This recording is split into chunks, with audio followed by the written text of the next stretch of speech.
Have you ever wondered how sexuality and spirituality intertwined in ancient times? Join us as we uncover the fascinating history of sacred sex in the ancient world. What did these mysterious practices reveal about the human quest for divine connection? Let's unveil the past and discover the sacred rites that blurred the lines between the earthly and the divine. Imagine a time when sexuality wasn't taboo, but sacred sex. A time when it was intertwined with spirituality. This was the reality in many ancient cultures where sacred sex flourished. Sacred sex wasn't about selling bodies for personal gain. It was a sacred ritual act. People believed it honored their gods and goddesses. This practice existed in various forms across the ancient world. Temples were seen as spiritual centers. They were also places where individuals could engage in ritual sex with priestesses. These individuals were highly regarded. They were seen as intermediaries between the divine and the mortal. It's important to understand this practice within its historical context. Biblical references to prostitution highlight its complex portrayal in various religious texts.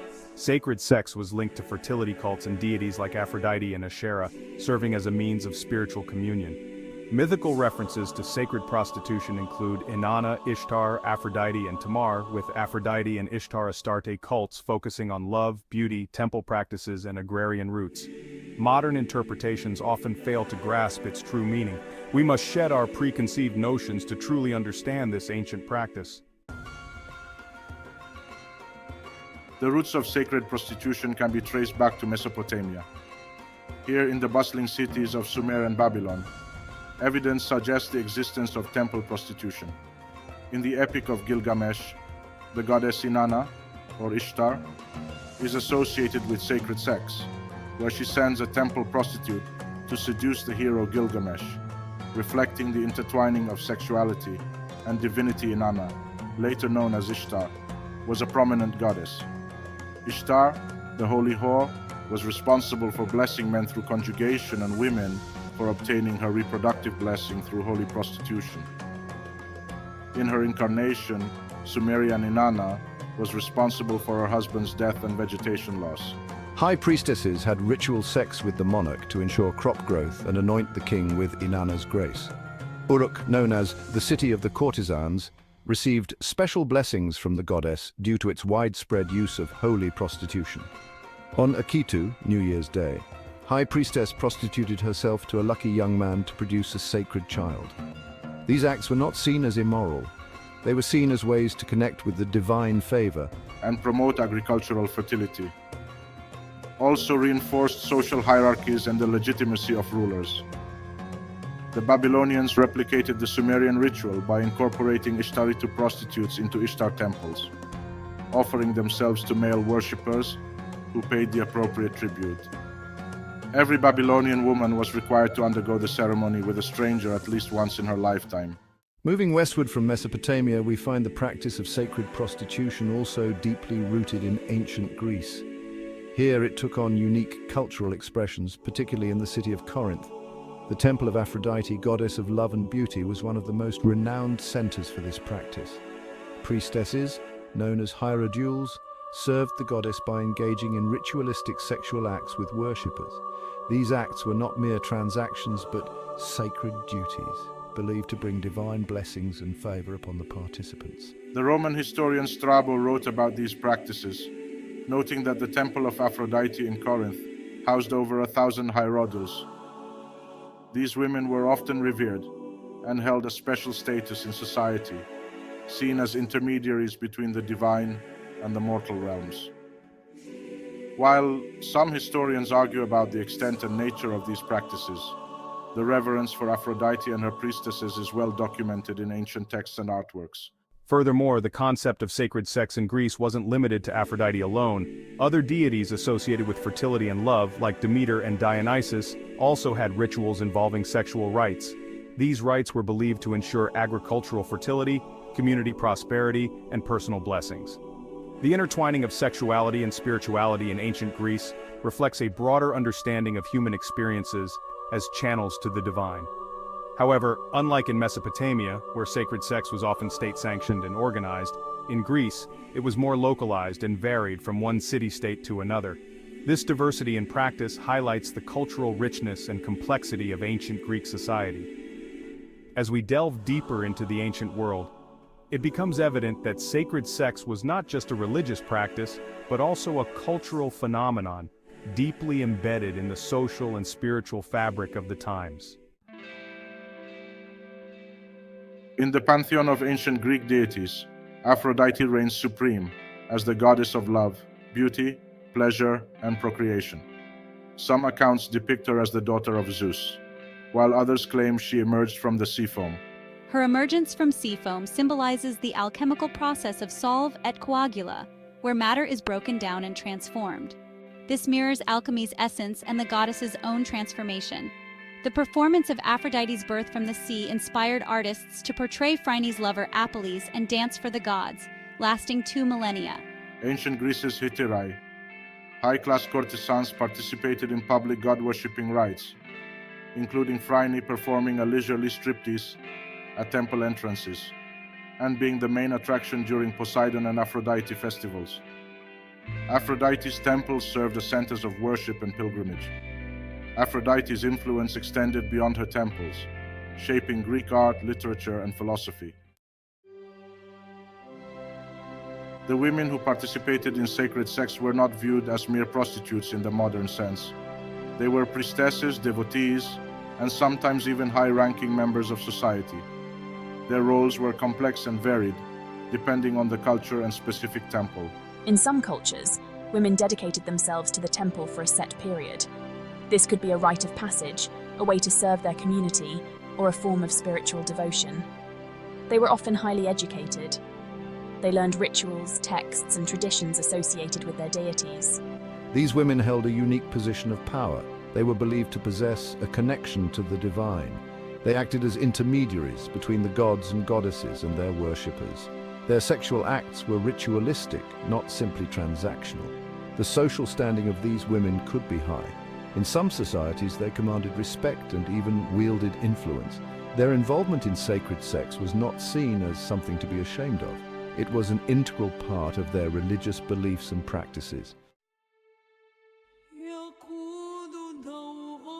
The sacred sex we've explored wasn't confined to Mesopotamia and Greece.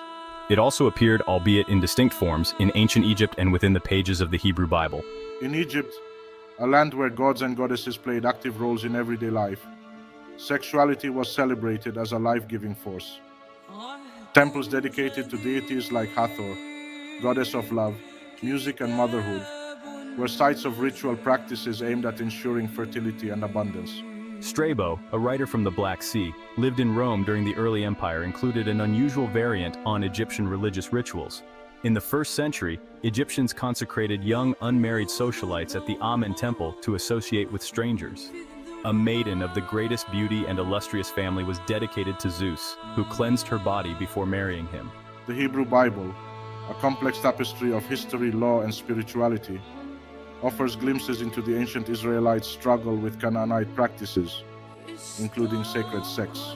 Biblical academics view the story of Judah and Tamar as an example of sanctified prostitution. Judah misidentified Tamar as a veiled prostitute and promised her a sheep in exchange. When his companion returned to redeem the pledge, he inquired about the kedusha, a Hebrew term for cult prostitute. While some embraced sacred sex as a path to the divine, others rejected it as a threat to their religious beliefs and social order. The Book of Deuteronomy, for instance, explicitly condemns these rituals as abominations, reflecting a stark departure from the surrounding cultures. Echoes in Rome, temples, and rituals. The echoes of sacred sex resonated throughout the ancient world, leaving their mark on the culture of Rome. In Rome, temples dedicated to deities were focal points for these practices. The temples drew pilgrims seeking the blessings of the gods.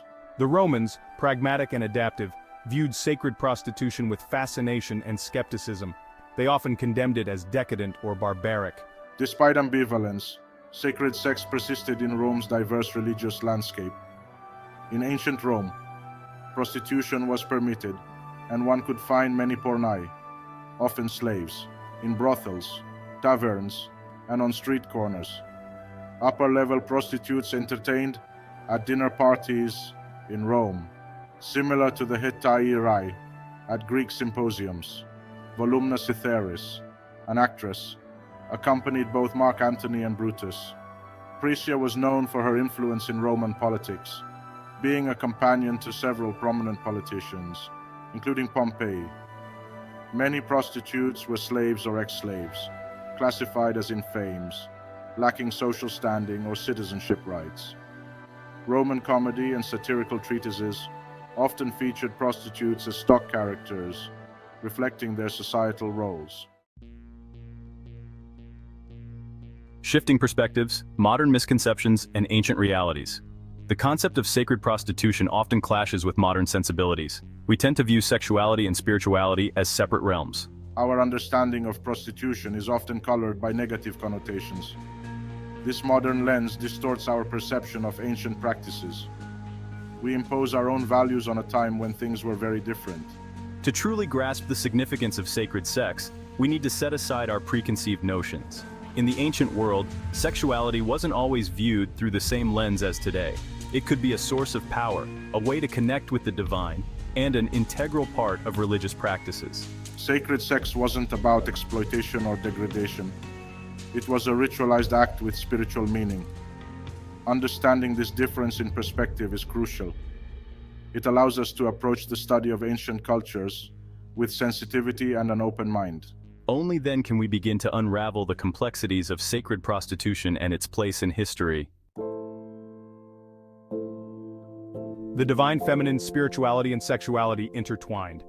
The concept of sacred prostitution also sheds light on the way ancient cultures perceived the divine feminine. In many pantheons, goddesses weren't just representations of love and beauty.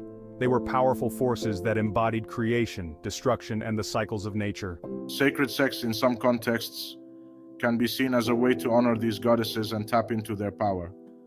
The act of sex wasn't just physical. It was symbolic of union, fertility, and the creative forces of the universe. This intertwining of spirituality and sexuality challenges us to reconsider our own views on these concepts. It highlights the diversity of human experience and the many ways we've sought to connect with the divine throughout history. By exploring the role of the divine feminine in these ancient practices, we gain a deeper understanding of the beliefs and values that shape these cultures. We also open ourselves up to new ways of thinking about spirituality, sexuality, and the interconnectedness of all things.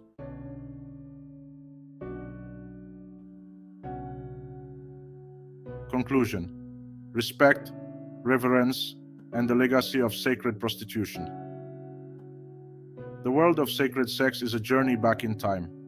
It's a glimpse into civilizations that viewed spirituality and sexuality through a very different lens than we do today. While it's easy to judge these practices through a modern perspective, doing so robs us of the opportunity to understand them on their own terms. Sacred prostitution wasn't about immorality or exploitation in the minds of its practitioners. It was about reverence, respect, and the pursuit of a connection with the divine. Whether we agree with these practices or not, understanding them is crucial to comprehending the tapestry of human history and the diverse ways we've sought meaning in the cosmos. As we've journeyed through the ancient world, from the temples of Aphrodite to the heart of Mesopotamia, we've uncovered not just a historical practice, but a reflection of humanity's enduring fascination with the sacred and the profane, the spiritual and the physical. This exploration challenges us to approach the past with humility, curiosity, and a willingness to expand our understanding of the human experience.